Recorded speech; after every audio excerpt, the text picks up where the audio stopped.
ನಾನು ದರ್ಶನ್ ಅವ್ರ ಅಭಿಮಾನಿನೇ.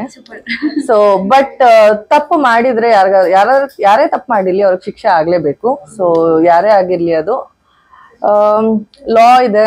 ಸೊ ನೋಡ್ಕೊಂತಾರ ಅವರು, ಅಷ್ಟೇ ಹೇಳಕ್ ಇಷ್ಟಪಡ್ತೀನಿ ನಾನು. ಓಕೆ, ನಿಮ್ಮ ಒಂದು ಪರ್ಸನಲ್ ಒಪಿನಿಯನ್ ದರ್ಶನ್ ಸರ್ ಬಗ್ಗೆ. ಈಗ ಅಪರಾಧಿ ಅದು ಬೇರೆ ಒಂದು ವಿಚಾರ ಆಗುತ್ತೆ. ನಿಮ್ಮ ಒಂದು ಪರ್ಸನಲ್ ಒಪಿನಿಯನ್ ಅವ್ರ ಬಗ್ಗೆ. ನಾನು ಅವ್ರನ್ನ ನೋಡಿದ್ದು ನಾನು ಚಿಕ್ಕವಳಿರ್ಬೇಕಾದ್ರೆ ಮೆಜೆಸ್ಟಿಕ್ ಶೂಟಿಂಗ್ ಟೈಮ್ ಅಲ್ಲಿ ನಮ್ಮ ಮನೆ ಹಿಂದೆನೆ ಅದು ಶೂಟ್ ಆಗಿದ್ದು.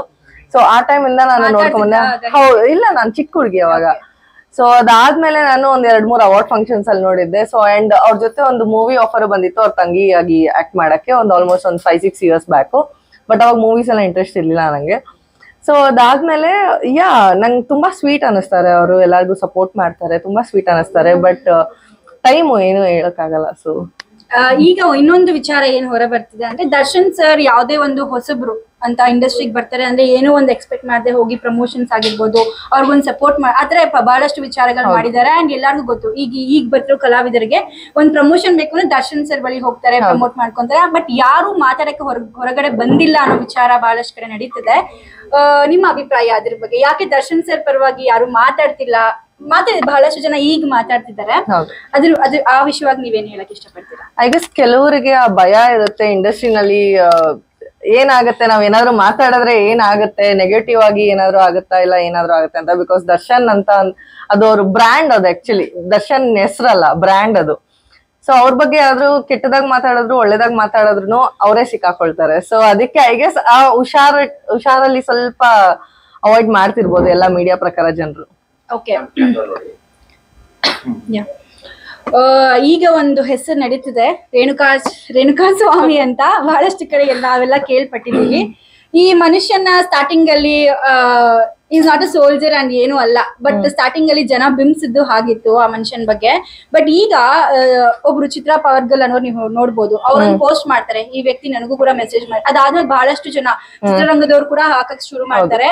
ಅಂಡ್ ಆಮೇಲೆ ಆ ವ್ಯಕ್ತಿಯ ಒಂದು ಅವನ ಮೇಲೆ ಒಪಿನಿಯನ್ಸ್ ಚೇಂಜ್ ಆಗ್ತಾ ಬರುತ್ತೆ. ಇದ್ರ ಬಗ್ಗೆ ಏನ್ ಹೇಳಕ್ ಇಷ್ಟ? ಆ ವ್ಯಕ್ತಿನ ಮೈಟ್ ಬಿ ಅದು ಅವ್ರ ಇಷ್ಟ, ಪರ್ಸನಲ್, ಅದ್ರ ಬಗ್ಗೆ ನಾವು ಮಾತಾಡಂಗಿಲ್ಲ. ಬಟ್ ಈಗ ಏನಾಗಿದೆ ಈ ಕೃತ್ಯದ ಬಗ್ಗೆ ನೀವೇನ್ ಹೇಳ್ತೀರಾ? ಅಂಡ್ ಆ ವ್ಯಕ್ತಿ ಬಗ್ಗೆ ಇವಾಗ ಅವ್ರು ಇಲ್ದೇ ಇರೋ ಟೈಮಲ್ಲಿ ನಾವೇನು ಹೇಳಕ್ ಆಗಲ್ಲ. ಸೊ ಬಟ್ ಈ ತರ ಕಮೆಂಟ್ಸ್ ಗಳು ತುಂಬಾ ಆಕ್ಚುಲಿ ಎಲ್ಲಾ ಹುಡುಗಿರ್ಗೂ ಬರುತ್ತೆ, ಬರೀ ಹೀರೋಯಿನ್ಸ್ ಅಂತಲ್ಲ, ಕಾರ್ಪೊರೇಟ್ ಅಲ್ಲಿರೋ ಹುಡುಗಿರ್ಗೂ ಅನುಭವಿಸ್ತಾರೆ ಇದೆಲ್ಲ. ಬಟ್ ಆಚೆ ಬರೋದು ಬರೀ ಸೆಲೆಬ್ರಿಟೀಸು ಇಲ್ಲ ಎಂಟರ್ಟೈನ್ಮೆಂಟ್ ಇಂಡಸ್ಟ್ರಿನಲ್ಲಿ ಇರೋರು ಮಾತ್ರ ಬರುತ್ತೆ ಆಚೆಗಡೆ. ಐ ಗೆಸ್ ಎಲ್ಲಾ ಹುಡುಗಿರು ಅವ್ರ ಸ್ಟ್ಯಾಂಡ್ ತಗೊಬೇಕು. ಈ ಕಮೆಂಟ್ ತುಂಬಾ ಜನರು, ಸಾವಿರಾರು ಜನರು ಕಮೆಂಟ್ ಮಾಡ್ತಾರೆ, ಅದಕ್ಕೆ ಅಂತ ಯಾರು ತಲೆ ಕೆಡ್ಸ್ಕೊಬೇಡಿ. ಸೊ ನಿಮ್ ಪಾಡಿಗೆ ನೀವು ಆರಾಮಾಗಿರಿ, ಅಷ್ಟೊಂದೆಲ್ಲ ನೀವು ಮೈಂಡ್ ನ ಕೆಡ್ಸ್ಕೊಬೇಡಿ ನೀವು. ಐ ಗೆಸ್ ಅಷ್ಟೇ ಹೇಳಕ್ ಇಷ್ಟ ಪಡ್ತೀನಿ. ಬಿಕಾಸ್ ಅದಕ್ಕೂ ಮೇಲೆ ಹೇಳಿದ್ರೆ ಇನ್ನ ನಾವು ನಮ್ಮ ಮೈಂಡ್ ನ ಕೆಡ್ಸ್ಕೊಂತೀವಿ ನಾವು ಆಕ್ಚುಲಿ. ಬಟ್ ಅಂದ್ರೆ ಬಹಳಷ್ಟು ಹಿಂದೆ ಎಲ್ಲ ಆಗಿದೆ ಈ ತರ ಕಮೆಂಟ್ ಗಳಿಂದ, ಬಹಳಷ್ಟು ಹುಡುಗಿರು ಆತ್ಮಹತ್ಯೆ ಎಲ್ಲ ಆಗಿದೆ. ಬಟ್ ಅದ್ಯಾವ್ದು ಹೊರ ಬಂದಿಲ್ಲ. ಇನ್ನಷ್ಟು ವಿಚಾರಗಳು ಹೆಣ್ಮಕ್ಳ ಪರವಾಗಿ ಬಹಳಷ್ಟು ವಿಚಾರಗಳು ನಡೆದಿದೆ, ಅದಕ್ಕೆ ಯಾರು ಸ್ಟ್ರಿಕ್ಟ್ ಆಕ್ಷನ್ ತಗೊಳ್ಳಿಲ್ಲ. ಚಿತ್ರರಂಗದವರೇ ಯಾರೋ ಹೋಗಿ ಕಮೆಂಟ್ ಆಗ್ದಾಗ ಹೋಗಿ ಕಂಪ್ಲೇಂಟ್ ಕೊಟ್ಟಿದ್ರೆ, ಬಟ್ ಅದ್ರ ಬಗ್ಗೆ ಆಕ್ಷನ್ ತಗೊಳ್ಳಿಲ್ಲ. ಯಾಕೆ ಡಿ ಬಾಸ್ ಅಂತ ಬಂದ್ರೆ ಯಾಕೆ ಇಷ್ಟು ಅಂತ ಹೇಳಿದ್ನಲ್ಲ. ಡಿ ಬಾಸ್ ಅಂತ ಬಂದಾಗ ಅವರು ಬರೀ ಹೆಸರಲ್ಲ, ಅವ್ರ ಬ್ರ್ಯಾಂಡ್ ಖಂಡಿತ ಸರಿ ಇಲ್ಲ.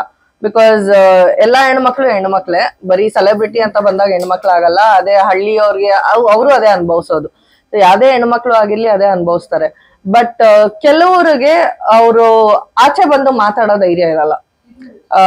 ಕೆಲವರು ಎಲ್ಲಿ ಹೆಸರು ಹಾಳಾಗುತ್ತೆ ನಮ್ದು ಅದ್ರಲ್ಲೇ ಇರ್ತಾರೆ. ಸೊ ಕೆಲವು ಹುಡುಗಿರು, ಸೊ ಐ ಗೆಸ್ ಎಲ್ಲಾ ಹುಡುಗಿರು ಈ ತರ ಆಚೆ ಬಂದು ಮಾತಾಡಿದ್ರೆ ಎಲ್ಲ ಸಾರ್ಟ್ ಔಟ್ ಆಗುತ್ತೆ. ಸೊ ಎಲ್ಲಾ ಹುಡುಗಿರು ಈ ತರ ಸ್ಟ್ರಾಂಗ್ ಆಗಿದ್ರೆ ಈ ತರ ಕಮೆಂಟ್ಸ್ ಗಳು ಸ್ವಲ್ಪ ಕಮ್ಮಿ ಆಗುತ್ತೆ. ಇಲ್ಲ, ಹೌದು ಬಿಡಲ್ಲ, ಬಟ್ ನಾವು ಇಗ್ನೋರ್ ಮಾಡ್ಬೇಕಾಗತ್ತೆ. ಅಷ್ಟು ಎಲ್ಲ ಮಾಡಕ್ ಹೋದ್ರೆ ಅವ್ರು ನಾವು ಇಗ್ನೋರ್ ಮಾಡ್ಬೇಕಾಗತ್ತೆ ಅಷ್ಟೇ.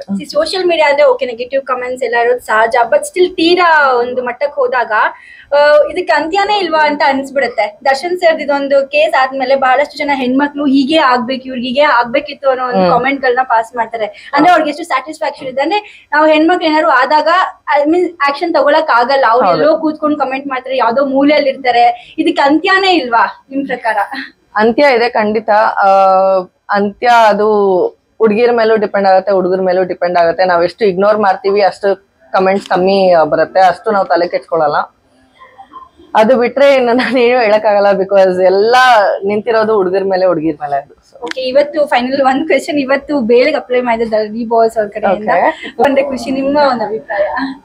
ನನಗೆ ಗೊತ್ತಿರ್ಲಿಲ್ಲ ಇದು ಬೇಲಿಗೆ ಅಪ್ಲೈ ಮಾಡಿದಾರೆ ಅಂತ. ಹೊರಗಡೆ ಬಂದ್ರೆ ಖಂಡಿತ ಖುಷಿನೇ.